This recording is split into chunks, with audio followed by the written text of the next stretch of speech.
Finally, and this really is the punchline, if you forget everything else I've said up to this point, it's fine.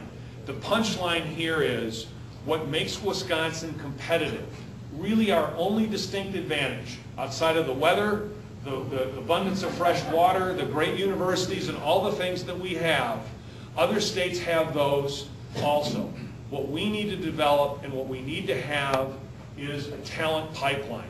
The ability to take kids from a very early, oh shoot.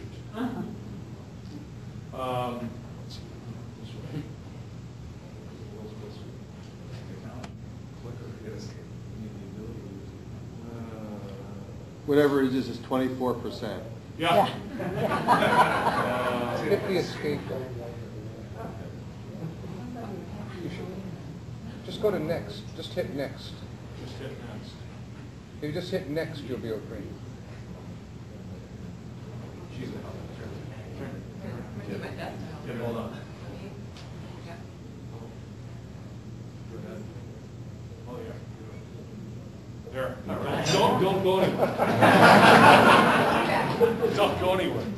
So what we need is this talent pipeline, and you can see it from early childhood education all the way along.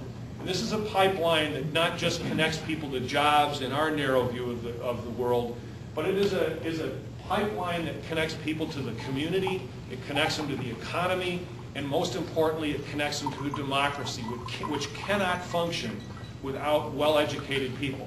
So if you think of this nice, beautiful picture of a pipeline delivering the kind of talent that the general needs for the armed services, the skills that we need to be globally competitive, the skills that the universities need to go out and educate people, this is what we want to have. But unfortunately, this is... Oh. Go ahead. I would just put this down.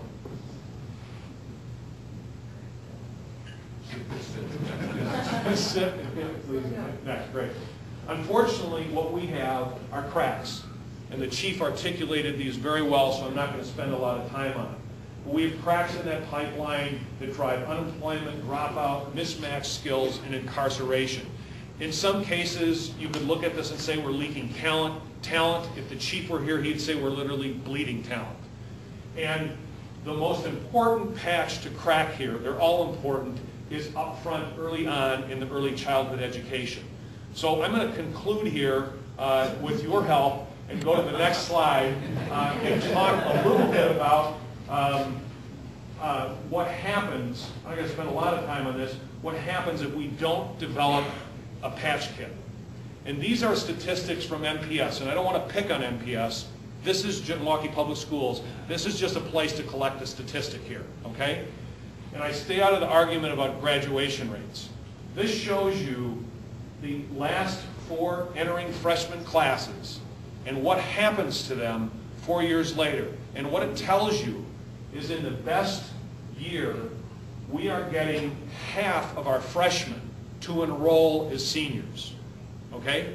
These are not graduating. This is half the freshman class enrolls as seniors. And then probably half that class gets to the point where they graduate. That is not going to provide the armed services with the talent they need. It's not going to help us get where we need. And so if we're losing these kids not in high school, we're losing them far earlier. We're losing them in the space that we're talking about today. Yeah. So here's what we have. And I'm not going to go through all of this, but we have a patch kit at the association. This is our view of how to apply the patches and where they need to be applied to fix the cracks in that pipeline. And the reason I have another couple slides here that go through, high school. You can wait a second here, but I have this in light ink when I talk about early childhood education. This is something Jim and I have talked about. We were at the editorial board last week. It's frustrating to me that we don't have a well-articulated patch kit in this early space. And we need the help to develop that, and we need the help in Wisconsin to actually execute and get this done. The program that Secretary Vika talked about, the Young Star proposal, has been around for some time. The governor's been in office 8 years. He's been frustrated to try to get this passed by the legislature. It sits in front of Joint Finance right now. The legislature, rightly so, and I see Representative Krusik and others back there, have crawled all over, appropriately so, the school choice program to make sure that it's accountable. And here we pump $400 million, or in Milwaukee, $220 million through a daycare program with 3,000 daycare providers. We have zero quality control. And we've been fumbling at this for 8 years to get a quality control system, a 5-star rating system in place. That's why I have that up here in light ink and not dark ink, because we've got a lot of headway that we need to make to get changes like that to this part of the pipeline, this patch kit. Go ahead. I'm not going to spend time on either of these. They're part of kind of our look long-term at the pipeline, what we need to do in terms of standards, measurements, assessments, and then linking and leveraging talent development. But I think you're most interested in that front space. So I'll quit with this last slide, which is really appropriate to what we're talking today.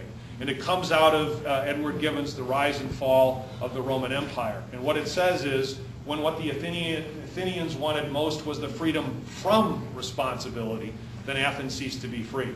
So I join you in making this my responsibility and all of our responsibility to get this right, because if we don't, we are going to undermine our ability to continue to be a free democracy, and that's critically important to our members' ability to do business. So thanks very much for the time, and appreciate it.